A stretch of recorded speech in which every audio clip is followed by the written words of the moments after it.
We find ourselves here in the last week of Irish Whiskey Month 2021, and one of the whiskeys I'm going to be doing is a peated Irish whiskey. Not only a peated Irish whiskey, but an age statement peated Irish whiskey. So let's get into it. Hello everybody and welcome to the Whiskey Dictionary. Today I'm going to be talking to you about Connemara 12. This is a peated single malt Irish whiskey. Now that in itself is kind of something special. In fact, Connemara is essentially in a league of its own as far as peated Irish whiskeys go. Technically, there were a couple of older expressions that they don't make anymore, not Connemara, but just other brands. And I guess Teeling did one. I saw it in Total Wine, but it's not even on their website. So suffice it to say, Connemara is kind of its own thing. It's unique in the industry. Let's just treat it as such. So last year for Irish Whiskey Month 2020, I did the regular Connemara no age statement. And after trying that, I knew I wanted to have more. It was really good. I really liked it. So they make the 12-year-old and they make a cask strength. You can't really find the cask strength anymore. It's just not really readily available. But the 12 kind of is. You can find it if you look. In my case, I was talking to a rep at Kilbegan, and I was talking to him about what I wanted to do with the Tyrconnells with the different finishes that I did on the live stream at the beginning of this month. And I mentioned, hey, I'd really like to have the Connemara 12 to go through and try it out because I loved the no age statement. So he sent it along as well. I like to let you guys know when I get things for free, so there you go. Now, this is a 40% ABV whiskey. And that's an interesting choice when you're talking about a 12-year. I feel like maybe a little higher ABV is pretty typical, but whatever. They're doing what they're doing. Here's the kicker. The peat that they use to essentially stop the germination process is imported from Scotland. And it's only 20 ppm, which is interesting because I have to think, I mean, obviously Ireland and Scotland both used peat as their fuel source for a lot of years. So Ireland has peat. You know, and it's a little strange that they would import something that's only 20 ppm. That's not very high in order to do this. Obviously, it's a cost thing, I'm sure, or possibly just to slap something about it being Scottish in there. But it's Irish whiskey. I mean, it's got a name itself. It's not like, you know, Indian whiskeys that import Scottish peat or anything like that. Like Irish whiskey is a thing. So I don't get it. I'm sure it has to do with money. I mean, I'm not a distiller, so I'm sure there's a good reason that they're doing all of this stuff. Either way, it doesn't make a lot of sense to me, but I thought you guys should know. So let's go ahead and pour this out and kind of give it a nose and a taste here. Now, there's an interesting thing. When I pour my whiskeys, I almost always get this, scent from about here to here. Call it about a foot. And there should be a term for that because when you pour a whiskey, especially a peated whiskey, from this distance, you can smell smoke and you start to get excited about it, or at least I do. But in this case, I don't smell smoke at all. I'm smelling apples and I'm smelling pears and I'm smelling lemons. And that's from like a foot away. I wish there was a term for that. Maybe you guys could help me to make a term for that. The whiskey aura or something like that. But concerning the nose, again, it's just kind of orchard fruits. It's not... it's apples, it's pears, it's lemons.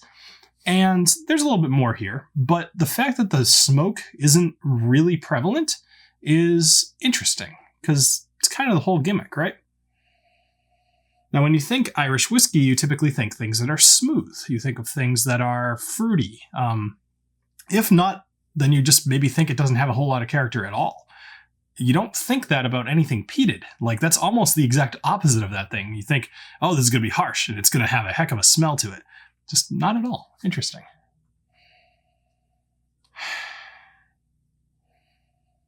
I'll go honey. Although I'm hesitant to, but I'll put honey up there. And also, I'm gonna put black licorice. Something about there, I got like a slight whiff of the smoke there, and something about that is mixing well, and it smells a little bit like black licorice, which obviously we all refer to as anise, right? But in this case, like it's just black licorice. So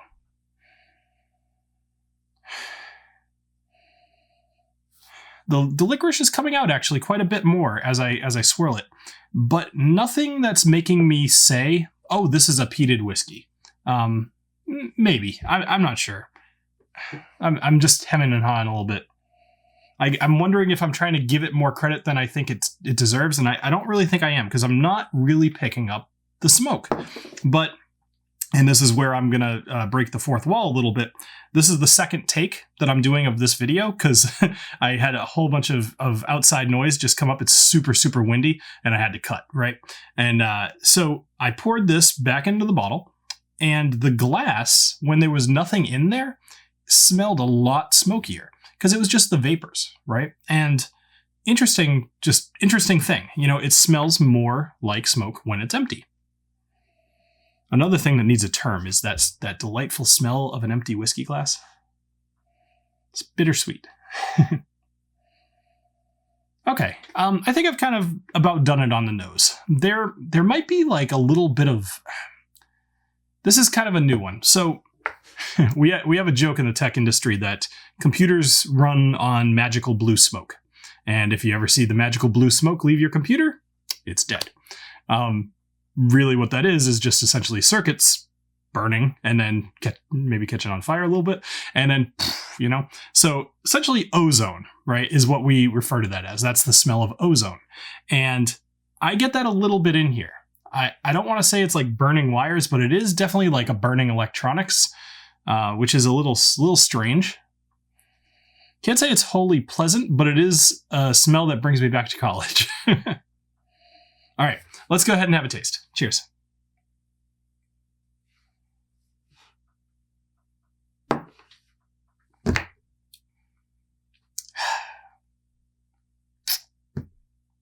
That's my disappointed face. I was so hoping. I haven't had this.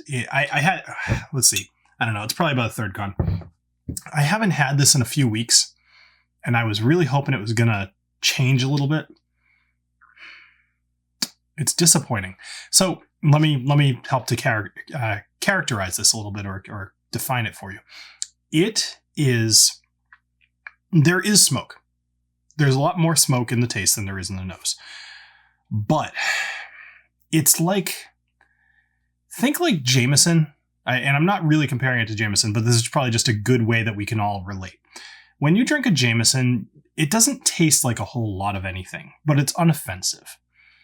When you add the smoke here, it didn't really do a good job of adding the smoke, and so it becomes almost offensive. Let me try another sip.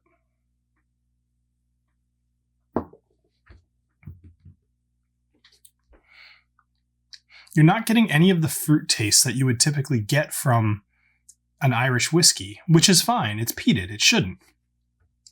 It's almost like the peat that they use just isn't very good. I think that, like, I don't really know how much of an effect that's having. Actually, no, I do. All right, so you'll see people go back and forth about whether ppm actually matters. It's our only unit of measure to measure how many parts per million of smoke exists within the peat and all of that. Like, it's basically our rating system for how smoky and how much smoke you taste. So I'm going to just use it, and we can debate the validity of that system of unit of measure at another time. But for this, 20 ppm is too damn weak. That doesn't make any sense. Don't do that. It should be higher. If it was higher, then now this has a gimmick other than just falling flat on its face. You're paying $85 for this bottle. That's a travesty. It's boring. It's failing in the two different things that it could be doing. It could be tasting like Irish whiskey, or it could be tasting like a peated whiskey, and it's doing both of them mediocrely. Is that a word? It's doing both of them poorly. I'm so disappointed by this whiskey. I'm not even going to give tasting notes here. Like, I mean, it's crappy smoke, right? So here's what I'm going to do. I want to be fair. I'm going to pour the no age statement here and just make sure that, you know, a year later that this bottle is as good as I remember it being. And I think that's the only way to do this. By the way, yes, those are brand new glasses that this whiskey's sitting in. Thank you for asking. They are delightful and available in the store. So I'm going to have myself a damn fine dram of this Connemara whiskey. All right, so on the nose, now I will say the nose on this one is worse than the nose on this one. So that's a thing. But the taste is so much better. And I don't know why. I really don't, because this is presumably the same stuff, just aged 12 years, right? This is $45. Hey, I'm just going to jump into the overall here. I'm like disappointed and kind of beside myself at how not happy I am with this whiskey. And just, whatever. Let's go into the overall. So don't buy this whiskey, first off. Ignore it, right? This is $85. It gets a big old nope. This is $49, almost half the price. And it's not going to knock your socks off with the nose, but the taste is something that you should experience. And I'm going to do something I've never done before here, and I'm going to re-review this for Irish whiskey and say you should go, Irish Whiskey Month, and you should go out and buy this guy again this year. If you haven't tried the Connemara and you didn't listen to me from last year when I suggested that you go buy the regular Connemara no age statement, now's the time. Go do it. It is such a unique whiskey in the world of Irish whiskeys, and it is great. This one's sadly not. So, anyway, thank you for joining me here on Whiskey Dictionary. Hope I wasn't too harsh. I just want you guys to understand that you shouldn't pay twice as much for a inferior product. So, not a hard sell, I'm sure. Anyway, thank you very much for joining me here on the Whiskey Dictionary. I hope you have a great rest of your night, and thank you. Cheers.